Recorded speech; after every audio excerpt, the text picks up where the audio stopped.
Peinture viscérale, couleur profonde, figure tourmentée, son art est une traversée de l'intime et de l'exil. À seulement 24 ans, Merveille Kele expose pour la première fois à Paris, à la Galerie du Jour, Agnès B. Bonsoir, Merveille Kele.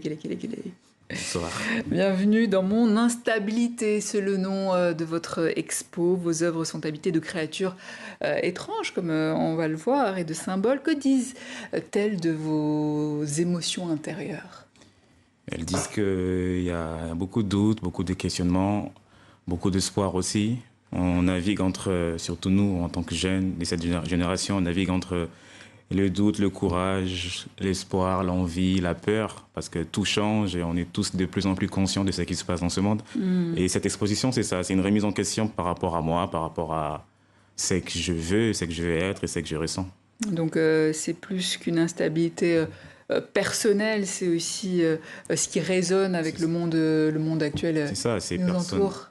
C'est ça, c'est personnel, c'est extérieur, c'est moi, c'est tout le monde. Je me vois en tous les jeunes qui vivent dans notre génération et je pense aussi se voient en moi à travers ces sujets qui aujourd'hui touchent tout le monde.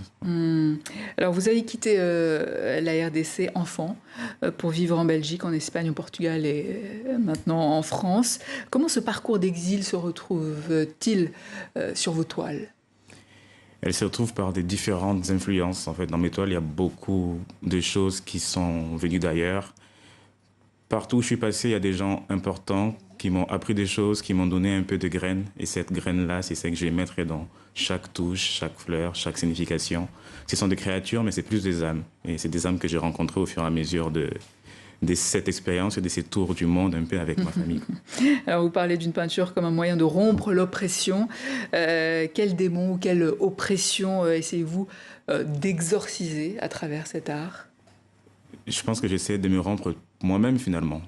Il n'y a pas des démons. On dit souvent que l'enfer c'est les autres, mais l'enfer je pense c'est nous-mêmes finalement. Et j'essaie d'aller mieux avec moi. Et je pense que dès que j'irai mieux avec moi, le monde ira mieux aussi dans ma manière de voir les choses en tout cas. Alors certains tableaux racontent des visions presque mystiques, comme cette renaissance sanglante ou une noyade. Quelle place donnez-vous au sacré dans vos œuvres ? Une place très importante. Je ne suis pas religieux, mais je crois qu'il y a quelque chose de fort au-dessus de nous, qu'on peut appeler Dieu finalement. Et c'est important de l'avoir en nous. Tu ne peux pas être peintre si tu n'es pas sacré, et si tu ne crois pas en quelque chose de supérieur qu'on appelle la force, l'espoir, la vie, finalement. Alors vous êtes encore étudiant aux Beaux-Arts de Paris et vous avez déjà exposé à Milan, à Douala, à Los Angeles, à Sao Paulo. Comment vivez-vous cette reconnaissance si rapide ? Je le vis avec beaucoup de pieds sur terre, parce que vous savez, une carrière d'art peut commencer comme ça et ensuite s'arrêter d'un coup. Et moi, c'est mon angoisse. Je pense que je n'ai pas envie de me projeter, je n'ai pas envie de me dire que c'est une reconnaissance. Je me dis juste que c'est un bon petit début, garde les pieds sur terre et maintenant essaie de durer sur le temps. J'ai que 24 ans. Je pense que d'ici, quand j'aurai 40 ans, je pense que je serai satisfait. En tout cas, rassuré.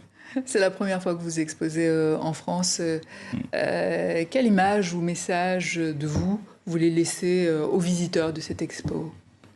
L'image que moi j'ai envie de laisser, c'est de ne pas peur d'être soi-même. Et surtout, il y a une phrase que j'ai appris qui m'a beaucoup marqué, c'est « Si tu ne peux pas faire de grandes choses, fais des petites choses avec grandeur ». Bienvenue dans Mon Instabilité. C'est jusqu'au 26 octobre à la Galerie du Jour, Agnès B. à Paris. Merci Merveille Kele. Merci beaucoup.